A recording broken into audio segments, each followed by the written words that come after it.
Menteri Koordinator Bidang Infrastruktur dan Pembangunan Kewilayahan Agus Harimurti Yudhoyono menekankan pentingnya rencana detail tata ruang yang berbasis data akurat dan mutakhir dalam mendukung pembangunan nasional yang berkelanjutan dan inklusif. Menurut AHY, pembangunan infrastruktur tidak boleh dilakukan secara parsial dan terpisah-pisah, tetapi harus dirancang berdasarkan data yang menyeluruh agar memberikan dampak nyata terhadap pertumbuhan ekonomi, penciptaan lapangan kerja, dan peningkatan kesejahteraan masyarakat. Oleh karena itu, tata ruang harus menjadi panglima pembangunan agar tidak terjadi tumpang tindih dan pemborosan anggaran. AHY menegaskan pembangunan infrastruktur juga harus mempertimbangkan kondisi geografis dan potensi risiko bencana yang dapat dipetakan secara lebih akurat melalui data geospasial. Tata ruang harusnya menjadi panglima pembangunan, karena tidak boleh ada pembangunan yang dilakukan secara masing-masing tidak berbasis pada data dan informasi yang kredibel, yang harusnya memang menjadi referensi dan rujukan dalam pembangunan di semua sektor dan di semua wilayah.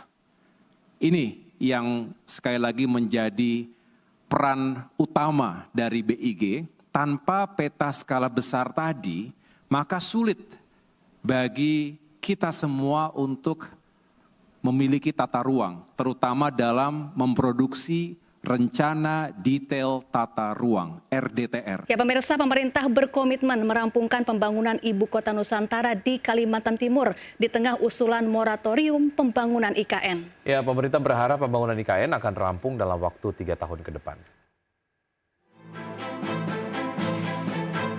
Pemerintah berkomitmen merampungkan pembangunan Ibu Kota Nusantara di Kalimantan Timur. Bahkan Presiden Prabowo Subianto telah memerintahkan pembangunan IKN harus dirampungkan secepatnya.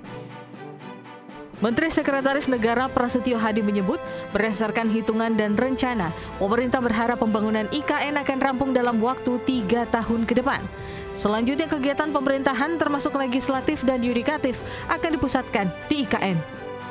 Sampai hari ini pemerintah tetap berkomitmen ya, sesuai dengan rencana adalah untuk menyelesaikan pembangunan IKN ini secepat-cepatnya.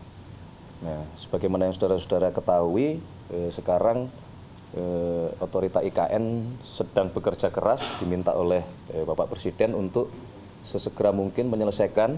Kemarin hitung-hitungannya kurang lebih kita berharap dalam 3 tahun ke depan bisa selesai sarana prasarana yang diperlukan untuk menjalankan pemerintahan. Mensesnek memastikan Presiden Prabowo akan mengeluarkan keputusan Presiden soal penetapan IKN menjadi ibu kota negara. Namun Kepres tersebut akan diteken jika sarana dan persyaratan lainnya sudah terpenuhi. Jakarta, Tim Liputan IDX Channel. Terima kasih Anda masih bergabung sama kami. Pemirsa, Perdana Menteri Malaysia Anwar Ibrahim tiba di Indonesia. Pertemuan kali ini, PM Malaysia melakukan annual consultation secara khusus dengan Presiden Prabowo di Istana Negara. Dalam lawatannya ke Indonesia kali ini, Perdana Menteri Anwar Ibrahim didampingi Menteri Luar Negeri Muhammad Hassan, Menteri Dalam Negeri Saifuddin Nasution, Menteri Investasi, Perdagangan dan Industri Tengku Zafrul Aziz, serta Menteri Pendidikan Fadlina Sidek. Perdana Menteri Anwar Ibrahim dan Presiden Prabowo akan melakukan annual consultation secara khusus untuk meningkatkan hubungan bilateral serta kemitraan ekonomi yang strategis dan komprehensif kedua negara.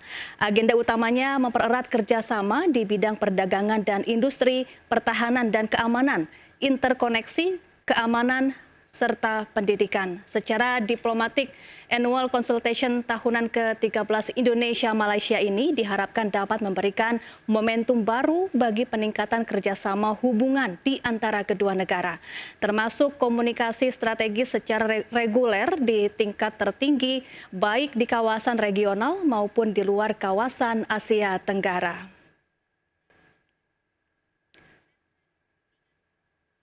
Penjualan alat berat United Tractors pada semester pertama tahun 2025 tercatat melonjak signifikan. Ya, emiten grup Astra ini mampu meningkatkan penjualan Komatsu hingga 27% lebih.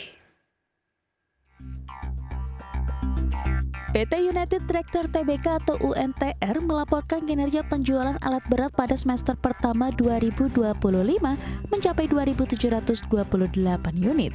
Angka ini naik 27,0% dibandingkan periode yang sama tahun lalu sebesar 2.147 unit.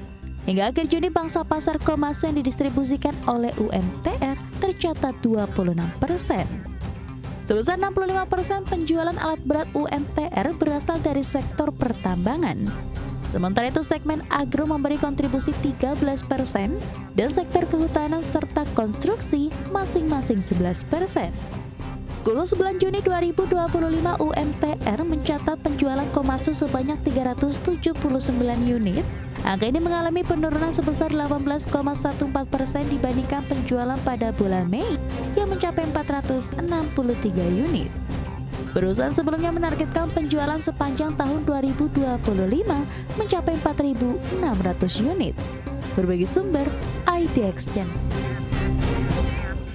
Dan sebelum kita akhiri Market Bus, kita akan simak terlebih dahulu data dari pergerakan IHSG di pukul 9:25 waktu Indonesia bagian Barat. Seperti Anda dapat saksikan, pemirsa, kami pass through datanya dari RTI. Ada IHSG yang kemudian melemah ya sejauh ini 0,34% di level 7.588,8 dan 4 saham top gainers diantaranya adalah ada BRPT, BKSL, Bufa dan juga Raja.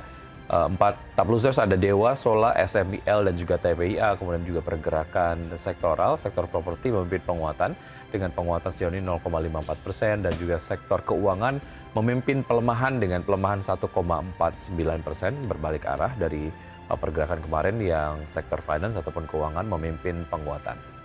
Baik pemirsa, 60 menit sudah kami menemani Anda dalam Market Bus. Semoga pembahasan hari ini dapat menjadi referensi dan sumber informasi untuk Anda. Ya, tetap perbarui informasi Anda hanya di IDX Channel, ya, trustworthy and comprehensive investment reference. Jangan lupa untuk menyaksikan program Fast Session Closing yang akan tayang pukul 12.00 waktu Indonesia bagian Barat. Karena urusan masa depan harus terdepan, aku investor saham, saya Wiki Adrian.